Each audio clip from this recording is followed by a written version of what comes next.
One of the joys of being a pastor is that it's my job just to call people up and say, "How are you doing, John Smith?" And it is a terrific blessing to hear how folks are not only coping, but actually thriving in these days of economic and societal uncertainty. And one of the questions that I hear over and over from our folks here at Covenant is, how can I help? So I want to share with you some opportunities of concrete ways that you can help today while we're stuck at home to share Jesus's covenant love with our neighbors here in West Boise. They both revolve around feeding hungry family units right in our neighborhood. So number one, our food pantry, which is not very large, we have seen an increased number of users, and we're also taking this opportunity when folks are losing jobs and incomes to reach out. So we are partnering with our friends at McMillan Elementary School to find those families that are in desperate need of basic necessities, food, cleaning materials. So you're welcome to go on the Covenant website, find those food cleaning items that we are collecting that will be distributed, or you can donate to the deacons here at Covenant and they will buy those items in bulk. The second thing that we're doing that we invite you to be part of is a really terrific idea. One of our members said, "Hey Kevin, I love that we're doing the food pantry. I also love that we're still hosting the food trucks in our parking lot.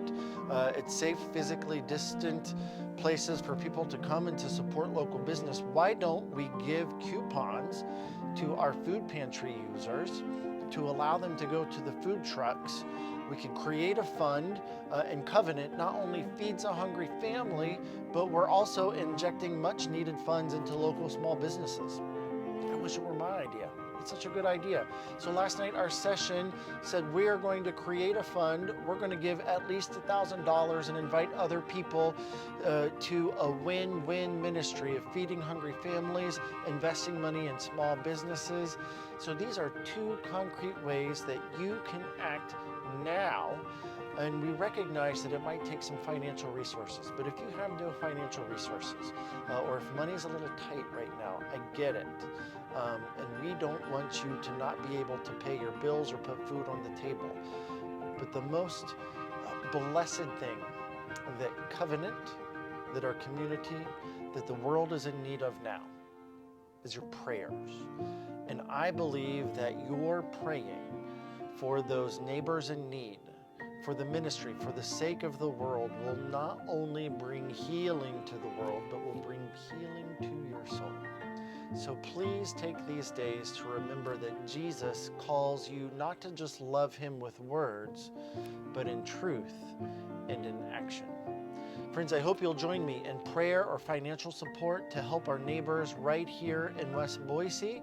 And I pray that the Lord blesses you mightily as we live together in these days of uncertainty, but knowing that our Lord Jesus walks in front of us and beside us and promises to be with us every step of the journey.